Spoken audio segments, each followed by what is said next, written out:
Ninth class Telugu Telugu పరిమళం తెలుగు వాచకం పద్య భాగం. Second question. మన మాటలే మన గౌరవం అనే అంశంపై వ్యాసం రాయండి. శ్లోకం. అనుద్వేగకర వ్యాకం సత్యం ప్రియ హితంచయత్ స్వాధ్యాయాభ్యాసనం చైవ వాగ్మయం తప ఉచ్యతే. శ్రీమద్భగవద్గీత. ఇతరుల మనసుకు బాధ కలిగింపనదియు సత్యమైనదియు మాటలాడుట వేదాధ్యయనము చేయుటకును వాచిక తపస్సని గీతాచార్యుడు మంచిగా మాధుర్యంగా అనేది ఒక తపస్సు వంటిది. ఇదెలా సాధ్యమవుతుంది? ఇతరులకు ప్రియము కలిగించే విధంగా తీయగా మాట్లాడటం. అలా మాట్లాడుట వలన మేలు కలుగుతుంది. అలా ప్రవర్తించిన వాడు ప్రశాంత చిత్తుడవుతాడు. కోరిక, ద్వేషం, రోషము, మోసము, సుఖదుఖాలు, అరిషడ్వర్గాలు, కామ, క్రోధ, లోభ, మోహ, మద మాచర్యాదులు, డంబము, దర్పము, అహంకారము మున్నగున్నవి వదిలిన వాడు ప్రశాంత చిత్తుడవుతాడు. కఠినంగా మాట్లాడుట, అబద్ధాలు, చాడీలు, అసంబద్ధ ప్రలాపాలు పలుకుట ఈ 4 వాగ్రూపమైన పాపాలని ఆర్యధర్మము చెప్తోంది. దానగుణము, మంచి మాటలాడు స్వభావము, ధీరత్వము, ఉచితానుచిత జ్ఞానము ఈ 4 గుణాలు పుట్టుకతో వచ్చేవి కానీ నేర్చుకుంటే వచ్చేవి కావు. మనిషికి చక్కగా మాట్లాడటం అనేది ఒక వరం. ఈ భగవంతుని సృష్టిలో ఏ జీవునికి లేని గొప్ప సంపద. చక్కగా మాట్లాడటం తనలోనున్న అభిప్రాయాల్ని ఎదుటి వారికి తెలిపే బలోపేతమైన సాధనం. తీయగా మాట్లాడటంలో గల తీయని మాటలు మనిషికి ఆనందాన్నిస్తుంది. మన నోటి మాట తీరులోనే మన ఇంట సంపద ఉంటుంది. అబద్ధాలు ఆడే చోట లక్ష్మీదేవి ఉండదు. మాట తీరును అనుసరించే స్నేహితుల సంఖ్య పెరుగుతూ ఉంటుంది. కనపడని చెవులు కలిగిన ఆడ ఏనుగు వంటి నాలుకతోనే ప్రాణహాని కూడా కలుగుతుంది. కాబట్టి మాట తీరు జాగ్రత్తగా ఉన్నప్పుడు మన మాటలే మనకు గౌరవాన్ని కలిగిస్తాయి. Third question. పాఠ్యాంశంలోని పద్యాలు ఆధారంగా సారాంశాన్ని ఏకపాత్ర రూపంలో ప్రదర్శించడానికి ప్రదర్శన పాఠం రాయండి. నరం లేని నాలుక. జవాబు. నరం లేని నాలుక.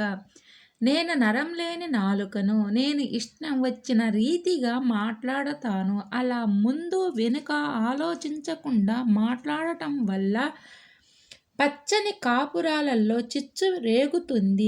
ఆలోచన లేకుండా మాటలు మాట్లాడి మనసు విరిగిపోయి కుటుంబాలే నాశనమవుతాయి. నోటిలోనున్న నా మాట తీరులోనే మన ఇంట సంపద ఉంటుంది. అబద్ధాలు ఆడే చోట లక్ష్మీదేవి ఉండదు. కనుక మాట తీరును అనుసరించే స్నేహితుల సంఖ్య పెరుగుతూ ఉంటుంది. కొంతమంది మాయ మాటలు చెప్పి వారి పబ్బం గడుపుకుంటారు. మచ్చల నాలుక కలిగిన వారు చెప్పే చాడీలకు జుట్టు పట్టుకునే దాకా తగాదాలు అవుతాయి. మరి కొందరు మనసు నిండా విషాన్ని నింపుకుని తీయని మోసకారి మాటలు పలికి ఎదుటి వారిని నాశనం చేస్తారు. కొందరి నోరు పాముల పుట్టగా మారి అవాకులు చవాకులు మాట్లాడుతుంది. అమృత హృదయాలలో విషాన్ని చిమ్ముతుంది. మాయమాటలు చెప్పి బుట్టలో వేసే వారితో జాగ్రత్తగా ఉండాలి. షడ్రుచులను ఆస్వాదించే నేను జాగ్రత్తగా మాట్లాడితే లోకమే మహాదానందంతో ఉంటుంది. భాషాంశాలు. కింది వాక్యాలు చదివి ఎరుపు రంగులో ఉన్న పదానికి అర్థం రాసి వాటిని ఉపయోగించి సొంత వాక్యాలు రాయండి. 1. అమలిన పదమున గమియించుటకే లెమ్ము. పదము, మార్గం, సొంత వాక్యం. ప్రతివాడు ధర్మ మార్గంలోనే నడవాలి. 2. పలుకు, మాత్రము, మితముగా, పలుకుమన్న, మితము, కొద్దిగా. సొంత వాక్యం, కొద్దిగానే మాట్లాడితే మధురంగా ఉంటుంది. 3. సృష్టికర్త కులాలుడై చేసే పెద్ద లోక భాండము. కులాలుడు, కుమ్మరివాడు. సొంత వాక్యం, కుమ్మరివాడు కుండలు చేస్తాడు. 4. దుర్గుణాలు, విడనాడితే విజయం లభిస్తుంది. దుర్గుణాలు, చెడు గుణాలు. సొంత వాక్యం, సత్ప్రవర్తన కలిగిన వాడు చెడు గుణాల జోలికి పోరాదు. 5. పాము గరళము నుండి ఔషధం తయారు చేస్తారు. గరళము, విషము. సొంత వాక్యం, పాము విషముతో కొన్ని మందులు తయారు చేస్తారు. కింది ఎరుపు రంగులో ఉన్న పదాలకు పర్యాయ పదాలు రాసి వాక్యాలలో ప్రయోగించండి. ఉదాహరణ: ఏ. సీత, లత మంచి నేస్తాలు. బి. మిత్రులు ఎల్లప్పుడూ మన మంచినే కోరుకుంటారు. 1. వాహవా మాటల మేదిరి జిహ్వగాడు. జవాబు: జిహ్వ. నాలుక రసజ్ఞ. నాలుక లేనిదే రుచులు తెలియవు. 2. అందమో చందమో అంబకముక కంట తిలకించు, పల్లెత్తి పలుకలేదు. జవాబు: తిలకించు. చూచు, ఈక్షించు. హిమాలయ పర్వతాలను చూచాను. 3. సిరి ప్రవర్తిల్లుచుండును, జిహ్వ కొలది. జవాబు: సిరి, లక్ష్మీ సంపద. శుక్రవారం లక్ష్మీ పూజ చేస్తారు. కింది వాక్యాలను పరిశీలించి ఎరుపు రంగులో ఉన్న పదాలకు నానార్థాలు రాయండి. 1. క్షామము తాళలేక పక్షులు నీరున్న చోటకు పయనమయ్యాయి. జవాబు: పయనము, ప్రస్థానము, గమనము. 2. ఆత్మలో గరళంబు నంగిట నమృతంబు. జవాబు: అమృతంబు, సుధ, నెయ్యి. 3. కనులారా మంచిని కాంచుటకేనేమో. జవాబు: కాంచుట, చూచుట, పొందు. కింది వాక్యాలలో ప్రకృతి వికృతులను గుర్తించి రాయండి. ఉదాహరణ: మన ఆంధ్రుల భాష తెలుగు.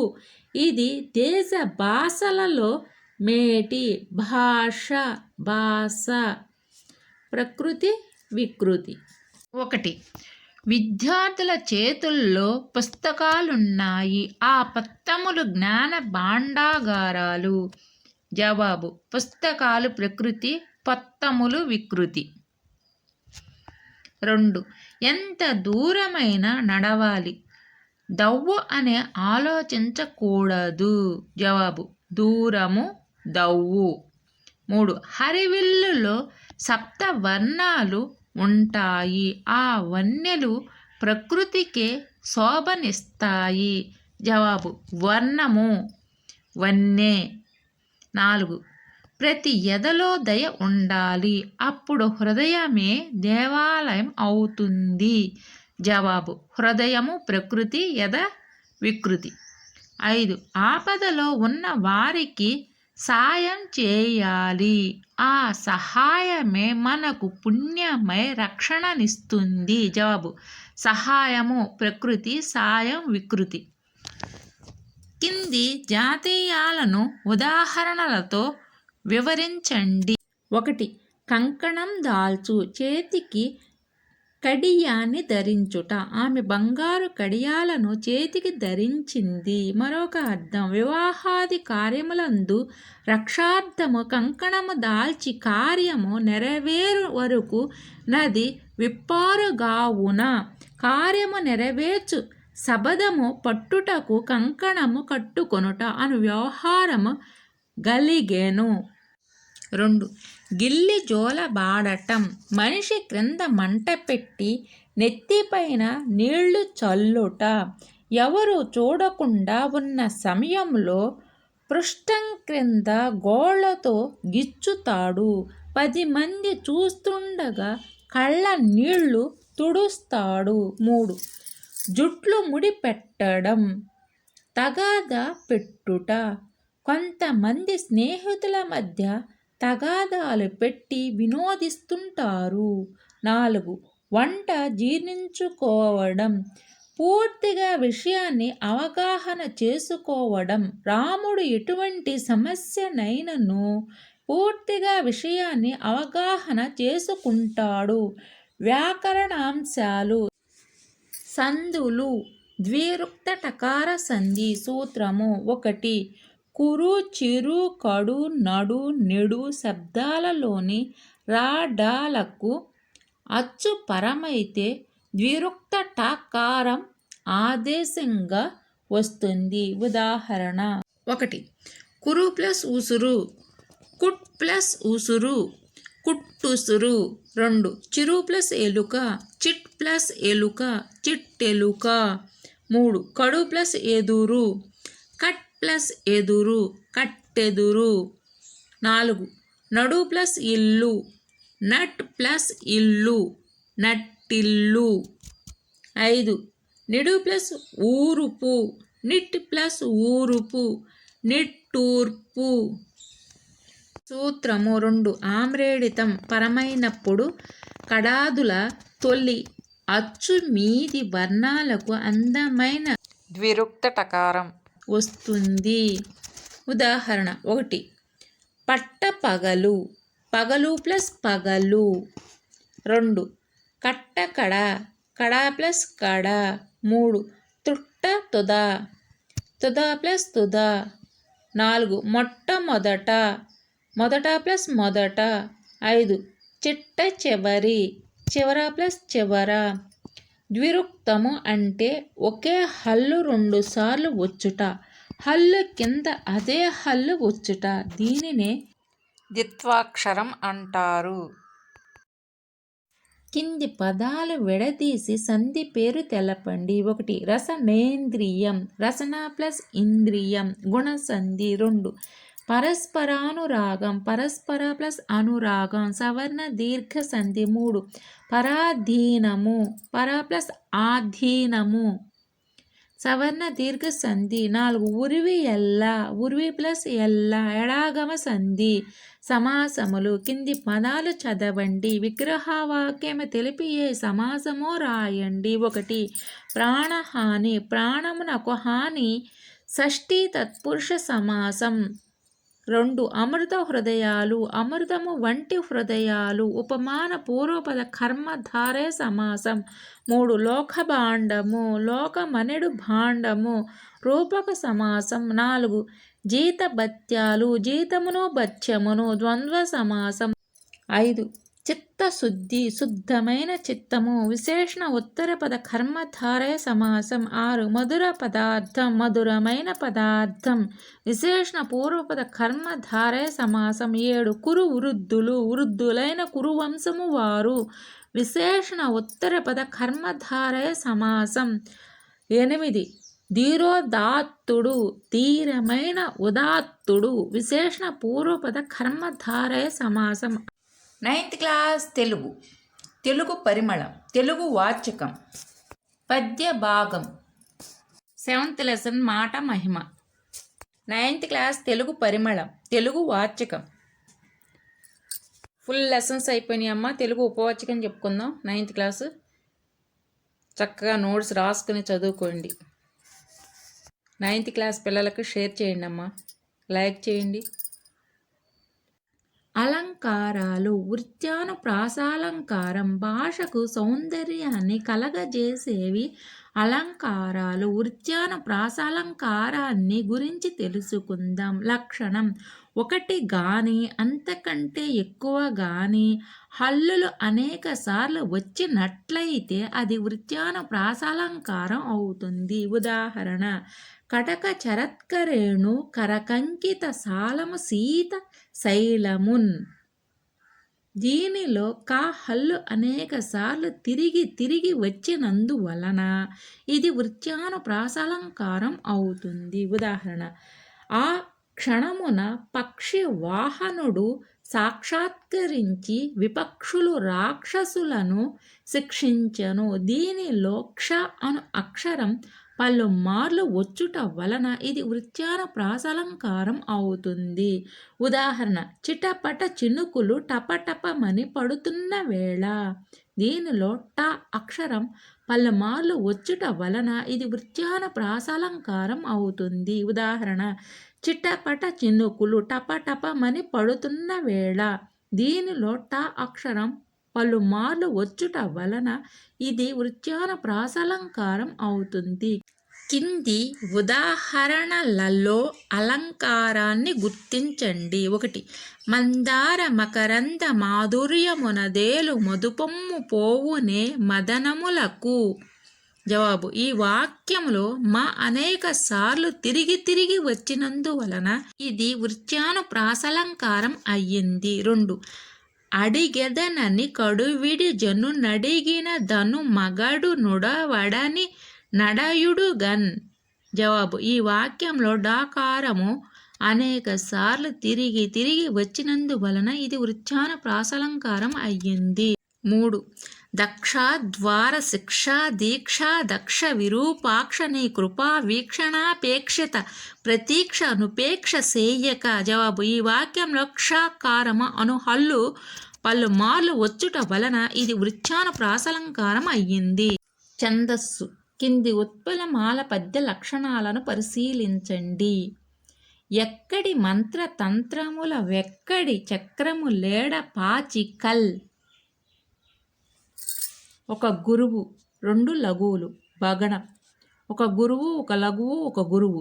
రగణం. 3 లఘువులు. నగణం. ఒక గురువు, 2 లఘువులు. భగణం. ఒక గురువు, 2 లఘువులు. భగణం. ఒక గురువు, ఒక లఘువు, ఒక గురువు. రగణం. ఒక లఘువు, ఒక గురువు. వగణం.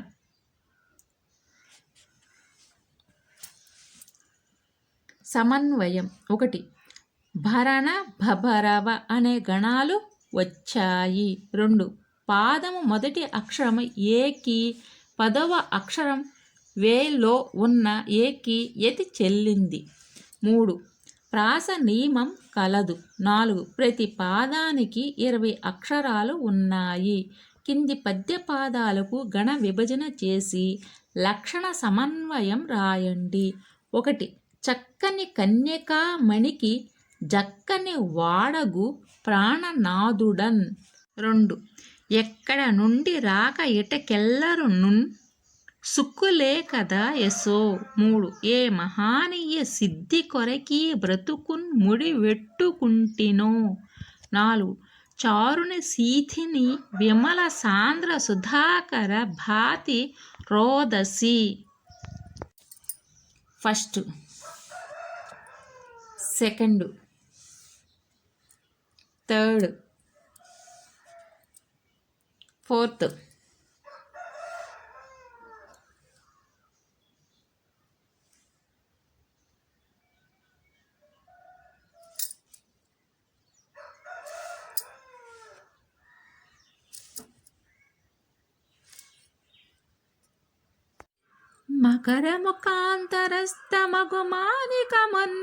మకరముఖాంతరస్తమగుమానికమన్బెకలింపవచ్చు బాయక చలదూర్మికానికరమైన మహోదరి దాటవచ్చు మస్తకమున బోపు దండవల సర్పమునైన ధరింపవచ్చు మచ్చిక ఘటించి మూర్ఖజన చిత్తముదల్పన సాధ్యమేరికిన్. భావము: మొసలి కోరల మధ్యనున్న ముత్యాన్ని ప్రయత్నించి బయటికి తీయవచ్చును. పెద్ద అలలు గల అపారమైన సముద్రాన్ని అయినా దాటవచ్చును. కోపంతో బుసకొట్టే విష సర్పాన్ని పూలదండవలే తలపై ధరించవచ్చును. కానీ మూర్ఖుని మనసును సమాధాన పెట్టడం ఎవరికీ సాధ్యం కాదు. Page number 95, 96, 97, 98, 99, 100, 101. పద్య భాగం మొత్తం అయిపోయింది. గద్య భాగం కూడా చెప్పేసుకున్నాం. Telugu 9th class. నోట్స్ రాసుకుని చక్కగా టెస్ట్లో కూడా రాసుకుని చదువుకోండి. తెలుగు సబ్జెక్ట్ మొత్తం అయిపోయింది. నోట్స్ రాసుకోండి, చదువుకోండి. ఉపవాచకం చెప్పుకుందాం.